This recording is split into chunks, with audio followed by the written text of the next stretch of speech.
আসসালামু আলাইকুম। প্রিয় দর্শক, অন্য মঞ্চের আলাপচারিতায় আপনাদের সকলকে আমন্ত্রণ জানাচ্ছি। এখনকার আলোচনার বিষয় বাংলাদেশের নির্বাচন এবং কোন দল আসবে দেশের ক্ষমতায়, কে হবেন প্রধানমন্ত্রী, এবং আরো বিশেষ করে কি আছে সেনাপ্রধান ওয়াকারুজ্জামানের মনে। কারণ বাংলাদেশের একটি শিশুও জানে যে দেশের ক্ষমতার আসল রাশ আছে সেনাপ্রধানের হাতেই। সুতরাং একটা বড় প্রশ্ন, জেনারেল ওয়াকারুজ্জামান কি চান? পরম্পরাগতভাবে বাংলাদেশ সেনার সাইকি বা মানসিকতা পাকিস্তান সেনার মতো দেশের ক্ষমতায় নিজেদের প্রতিষ্ঠিত করা। বেসামরিক শাসন নামমাত্র পাকিস্তানে, আসল ক্ষমতা সেনার হাতে। তারপরেও সেনার খিদে যখন মেটে না তখন কু বা অভ্যুত্থান ঘটিয়ে ক্ষমতা পুরোপুরি দখল করে। এমন ঘটনা যেমন পাকিস্তানে তেমন বাংলাদেশে একাধিকবার ঘটেছে। সেই পথে কি চলতে চাইছেন জেনারেল ওয়াকারুজ্জামানও? বিএনপি ক্ষমতায় এলে ওয়াকারুজ্জামানের বিপদ, কারণ গ্রেনেড হামলার পরে তারেক রহমানের মেরুদণ্ড ভেঙে প্রায় অথর্ব করে দিয়েছিল যারা, তাদের নেতৃত্বে ছিলেন ওয়াকারুজ্জামান। ওয়াকারুজ্জামান তাই কি চাইছেন এরশাদ ও জিয়ার মতো রাজনৈতিক দল তৈরি করে বা নেতৃত্ব দিয়ে রাজনৈতিক দলের নিজেকে রাষ্ট্রপ্রধান হিসেবে প্রতিষ্ঠিত করতে? এমন সন্দেহ করার যথেষ্ট কারণ আছে। এই ব্যাপারে শেখ হাসিনাবিহীন আওয়ামী লীগ তার টার্গেট। স্বচ্ছ আওয়ামী লীগের নামে আওয়ামী লীগের দখল নিয়ে ভোটে নামার ভাবনা কয়েক মাস আগেই প্রকাশ হয়ে গেছে ওয়াকারুজ্জামানের। ঢাকার ক্যান্টনমেন্টে ডেকে মনের কথা জানান তিনি হাসনাত আব্দুল্লাহ ও সার্জিস আলমকে। তারা কয়েকদিন পরে সে কথা ফাঁস করে দেন। ফলে এই চেষ্টা আর গোপন নেই, কিন্তু গোপন নেই বটে, তাই বলে চেষ্টা যে বন্ধ হয়েছে তা নয়। ওয়াকারুজ্জামানের সেই চেষ্টা কিন্তু অব্যাহত। চেষ্টাটা কি? সামনাসামনি আওয়ামী লীগের যারা নেতৃত্বের পরিবর্তন করে স্বচ্ছ নেতৃত্ব নিয়ে আসা। আচ্ছা, এই ব্যাপারে ওয়াকারুজ্জামানের এত কেন, এই ব্যাপারে তার নজর কেন এত এত কিন্তু কেন তিনি চাইছেন এই ব্যাপারটা? তার কারণ আছে, আস্তে আস্তে আসবো সেই প্রসঙ্গে। দেখুন, আওয়ামী লীগের কয়েক মাস পরে আপনারা সবাই দেখতে পাচ্ছেন যে বাংলাদেশে আওয়ামী লীগের সাম্প্রতিক ঝটিকা মিছিল শুরু হয়েছে, এবং সেটা শুরু হয়েছে বিরাট ভাবে।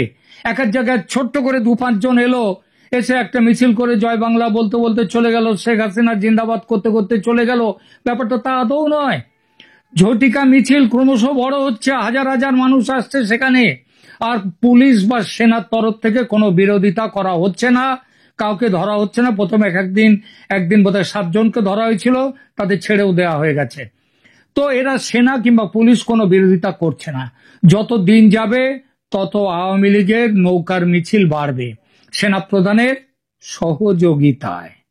ডাকসু ও জাকসু নির্বাচনে জামায়াতের বিরাট জয় হয়ে গেছে ইতিমধ্যে, ও বিএনপির চরম পরাজয়।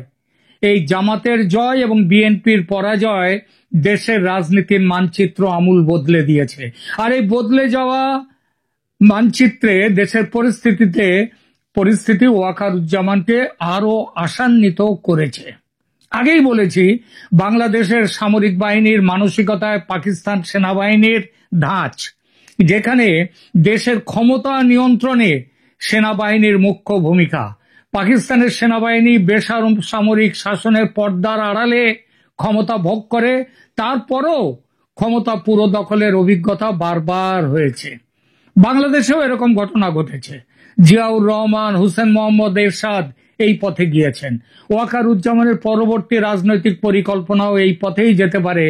নিজেকে রাজনৈতিক নেতা হিসেবে প্রতিষ্ঠিত করার সম্ভাবনা তার আছে, তবে আগের গুলোর থেকে এবারের পার্থক্য আছে। আগে তারা সেনাপ্রধান হয়ে রাষ্ট্র ক্ষমতা সামরিক কু করে ক্ষমতা দখল করে তারপরে রাজনৈতিক দল তৈরি করেছেন। এখন কিন্তু সেনাপ্রধান ওয়াকারুজ্জামানের হিসাবটা আলাদা, কৌশলটা অন্যরকম।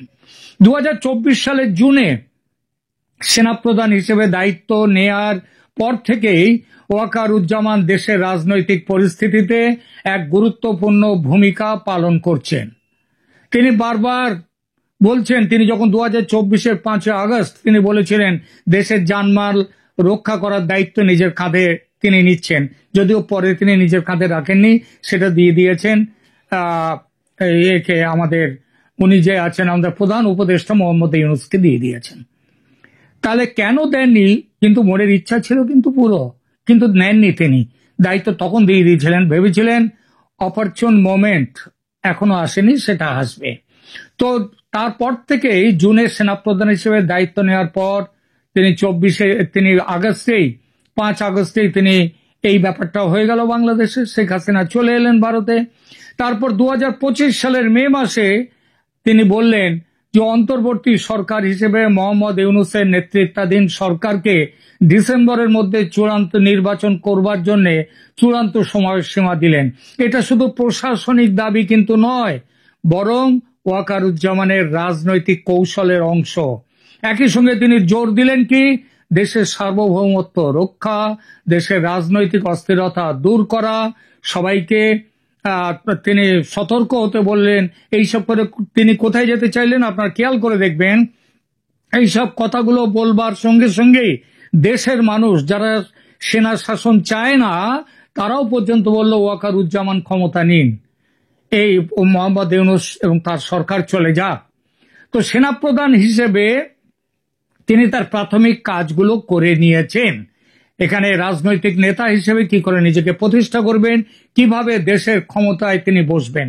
সেনাপ্রধান হিসেবে তার এই যে কৌশল, তার সবচেয়ে বড় উদ্বেগ সেটা হলো বিএনপির রাজনৈতিক উত্থান নিয়ে। 2004 সালের কেন এই এত উদ্বেগ তার, তাহলে একটা পুরনো ঘটনার কথা একটু বলতে হয়। 2004 সালের গ্রেনেড হামলার সময় তারেক রহমানের বিরুদ্ধে পরিচালিত তদন্তে ওয়াকারুজ্জামানের সিদ্ধান্ত ও নেতৃত্ব বিএনপির জন্য রকমারি বিপদ হয়ে দাঁড়িয়েছে। তারেক রহমান মামলার আপিলেও সুপ্রিম কোর্ট 2025 সালের সেপ্টেম্বর মাসে সাম্প্রতিক সিদ্ধান্তে তাকে খালাস দিয়েছে, যেটা আবার সেনাপ্রধানের জন্য উদ্বেগের কারণ। বিএনপি ক্ষমতায় যদি আসে তাহলে সেনাপ্রধান জানেন তার বিরুদ্ধে প্রতিশোধমূলক ব্যবস্থা নেবে। কেন নেবে? তার কারণ হচ্ছে ওই গ্রেনেড হামলার সময় যারা ওই তারেক রহমানের পিঠের মেরুদণ্ড ভেঙে দিয়েছিল, সেই ভেঙে দেওয়াটা জানা যায় এটা এই ওয়াকারুজ্জামান তখন সেনাপ্রধান অবশ্যই নন, কিন্তু তার নেতৃত্বেই এটা ঘটেছিল। সুতরাং এই হুমকির সম্মুখীন হয়ে ওয়াকারুজ্জামান রাজনৈতিক হাতিয়ার হিসেবে একটি স্বচ্ছ আওয়ামী লীগ গঠনের চিন্তা ভাবনা অনেকদিন আগের থেকেই করেছেন। এই যে চিন্তা স্বচ্ছ আওয়ামী লীগ, এটা মূল আওয়ামী লীগকে শেখ হাসিনা থেকে বিচ্ছিন্ন করে একটি নতুন রাজনৈতিক দল হিসেবে গণ্য করে ভোটের ময়দানে লড়াই করার কৌশল। হ্যাঁ, নাম থাকবে আওয়ামী লীগ, প্রতীক থাকবে নৌকা, কারণ এটাই তো হচ্ছে আওয়ামী লীগ এত বছর ধরে এই দুটো জিনিসকে প্রতিষ্ঠিত করে গেছে বাংলাদেশের মানুষের মনে। সেই হিসেবে ওইভাবে নতুন রাজনৈতিক দল হিসেবে আওয়ামী লীগকে দখল করে নিয়ে ভোটের ময়দানে লড়াই করার কৌশল নিয়েছেন ওয়াকারুজ্জামান। হাসনাত আব্দুল্লাহ সার্জিস আলমের সঙ্গে গোপন আলোচনার বিষয়টি ফাঁস হওয়ার পর একথা সামনে এসেছে। আওয়ামী লীগের সাম্প্রতিক মিছিল আপনারা দেখছেন কিভাবে মিছিল হচ্ছে, কিন্তু কেউ কোনো জায়গায় বাধা দিচ্ছে না। এই আওয়ামী লীগের সাম্প্রতিক মিছিল যাতে কোনো রকম পুলিশি বা সেনা বাধার মুখে না পড়ে সে ব্যবস্থা করে দিয়েছেন কিন্তু ওয়াকারুজ্জামান, এবং সেটাও এই কৌশলের সঙ্গে সম্পর্কিত। ছাত্র রাজনীতিতেও জামাতের হাত আটকে যাচ্ছে না। 2025 সালের ডাকসু ও জাকসু নির্বাচনে জামাতের ছাত্র সংগঠন ইসলামী ছাত্র শিবির ঐতিহাসিকভাবে বিজয়ী হয়েছে, যেখানে বিএনপির যে ছাত্রদল বড় পরাজয়ের সম্মুখীন হয়েছে। এই ফলাফল ওয়াকারুজ্জামানের রাজনৈতিক সম্ভাবনাকে আরো শক্তিশালী করেছে, কারণ বিএনপি পিছিয়ে গেছে। যাদেরকে এতদিন বলা হচ্ছিল যে ক্ষমতার সবচেয়ে বড় দাবিদার, তারা পিছিয়ে গেছে। এতদূর এসে দেখা যাচ্ছে ওয়াকারুজ্জামান ইতিহাসের গোপন পথ অনুসরণ করছেন, যেমন করেছিলেন কিন্তু জিয়াউর রহমান ও হোসেন মোহাম্মদ এরশাদ। তারা তাদের নিজস্ব রাজনৈতিক দল প্রতিষ্ঠার মাধ্যমে সামরিক ক্ষমতা থেকে রাজনৈতিক ক্ষমতা দখল করেছিলেন। আজকের দিনে সেনাপ্রধানও সেই পথ অনুসরণ করতে চলেছে।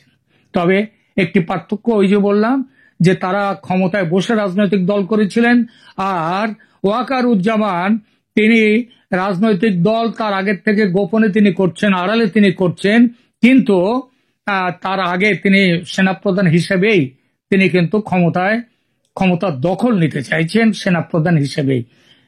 আমরা জানতে পারি যে ওয়াকারুজ্জামান দেশের রাজনৈতিক অস্থিতিশীলতাকে সমাধান করার উদ্দেশ্যে অন্তর্বর্তী সরকারের সমর্থন করেছেন এবং গণতন্ত্রের পথে দ্রুত এগোনোর কথাও তিনি বলেছেন। কিন্তু তার রাজনৈতিক উচ্চাভিলাষ ভবিষ্যতে দেশের গণতন্ত্রকে প্রভাবিত করার এক অনিবার্য সম্ভাবনার মুখে এনে দাঁড় করিয়ে দিয়েছে এবং এই সম্ভাবনা অত্যন্ত ব্যাপকভাবে এই মুহূর্তে ওয়াকারুজ্জামানের কৌশল যেটা, সেই কৌশলের অনুকূলে।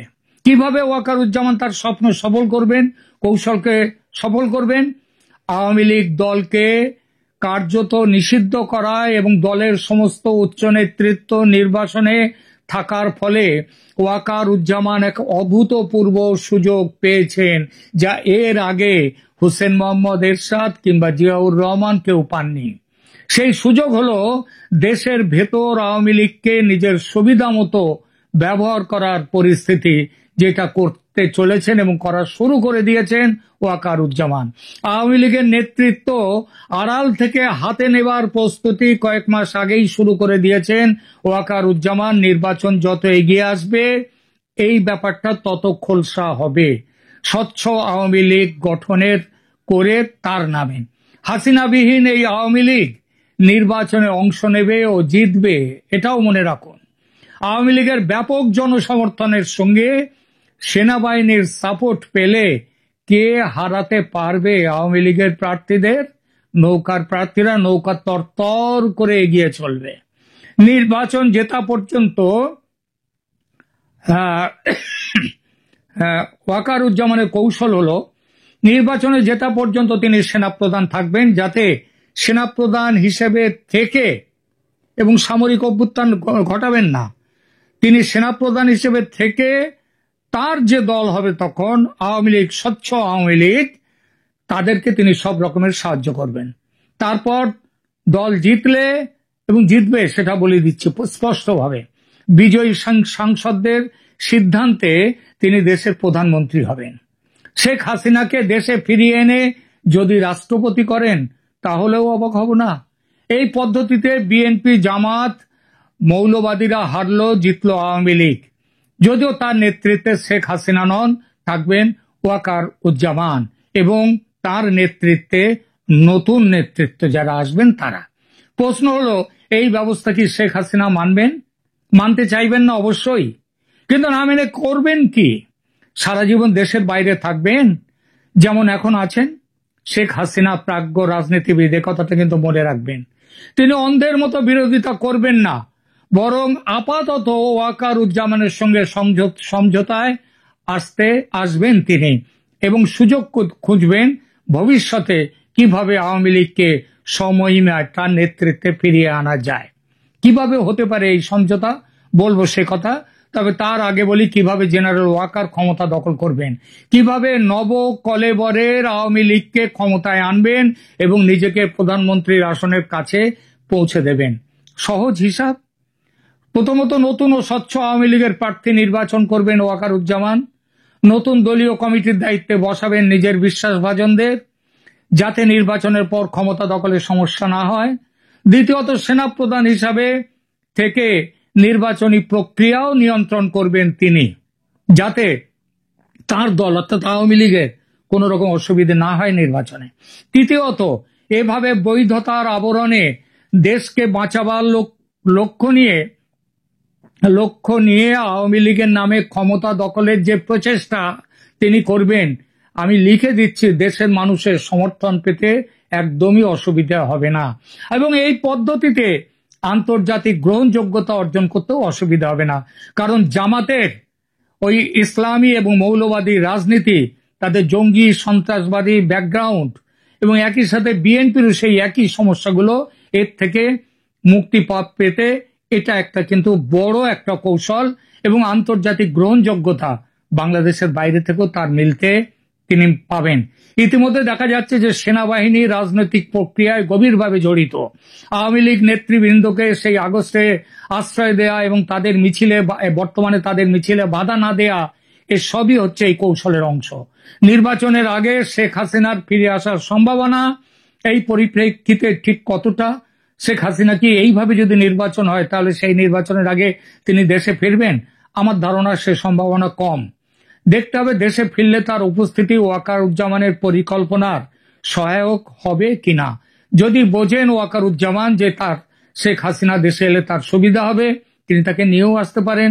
তবে দৃশ্যত মনে হচ্ছে শেখ হাসিনা ফিরে এলে সুবিধা যেমন হবে অসুবিধাও তার হবে, মানে ওয়াকারুজ্জামানের। কারণ তার দল হাইজ্যাক করবে ওয়াকারুজ্জামান, এটা শেখ হাসিনা সহজে মানবেন না।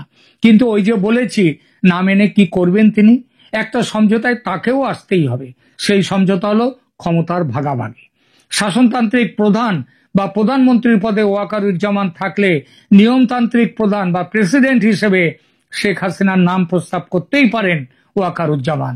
শেখ হাসিনাকে রাষ্ট্রপতি করার এই কৌশল, এই পরিকল্পনা কিন্তু অসাধারণ রাজনৈতিক বুদ্ধিমত্তার পরিচায়ক। শেখ হাসিনাকে রাষ্ট্রপতি করে ওয়াকারুজ্জামান মুজিববাদী ধারার ধারাবাহিকতার দাবি করতে পারবেন। মুক্তিযুদ্ধের পক্ষে দেশের যে বিরাট সংখ্যক মানুষ আছে, তাদের কাছে জামাত বা বিএনপির চেয়ে ওয়াকারুজ্জামান অনেক অনেক ভালো অপশন তাদের কাছে। ওয়াকারুজ্জামান এই পরিস্থিতিতে বাংলাদেশের বেস্ট অপশন।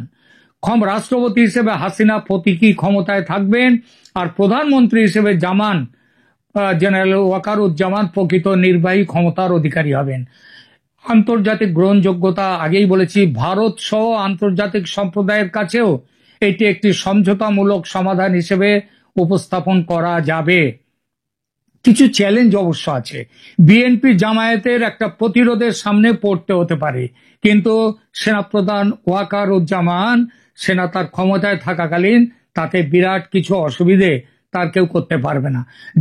জাকসুতে জামায়াত যতই জিতুক এবং বিএনপি দুর্বল তা সত্ত্বেও তারা মিলেমিশে ওয়াকারুজ্জামানের কৌশলের বিরুদ্ধে রাস্তায় নামতে পারে। হাসনাত আব্দুল্লাহ, সার্জিস আলমের মতো নেতারাও এই পরিকল্পনা জেনে তো গেছেন তারা অনেক দিনে, কিন্তু তাদের অবস্থা এখন খারাপ।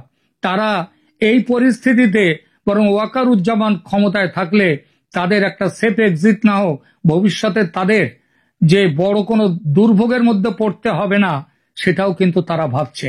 আমার মূল্যায়ন যেটা হচ্ছে 90, এই যে কথাগুলো বললাম ওয়াকারুজ্জামানের প্ল্যান ইত্যাদি, এগুলো 90% সম্ভাব্য বলে আমি ব্যক্তিগতভাবে মনে করি। কারণ ঐতিহাসিক নজির আছে, এরশাদ ও জিয়ার মতো সামরিক নেতারাও এই একই পথ ধরেছিলেন। আর তাছাড়া বর্তমান রাজনৈতিক শূন্যতায় এই কৌশলের জন্য আদর্শ পরিবেশ তৈরি করেছে, এবং সেই পরিবেশে ওয়াকার ইজ দ্য ফিটেস্ট। এই পরিকল্পনার সফলতা নির্ভর করবে নির্বাচনী ব্যবস্থাপনায় সেনাবাহিনীর দক্ষতার উপর, আওয়ামী লীগের সাংগঠনিক পুনর্গঠনের গতির উপর। সেটা হবেই, কারণ ওয়াকারুজ্জামান নিজেই সেটা পেছন থেকে দেখবেন। আর বিরোধী দলগুলোর প্রতিরোধের মাত্রার উপর আমার মনে হয় না খুব বেশি প্রতিরোধ তারা গড়তে পারবে, কারণ গত বছরের প্রতিরোধের পর মানুষ দেখেছে যে এদের আসল চেহারাগুলো কি। সুতরাং ওয়াকারুজ্জামান মনে হয় নির্বাচন উত্তর বাংলাদেশের ক্ষমতা ওয়াকারুজ্জামানের হাতে থাকবে, কিন্তু সামরিক ও অভ্যুত্থান ঘটিয়ে নয়, নির্বাচনের মাধ্যমে। এখানেই রাখছি এখনকার মতো।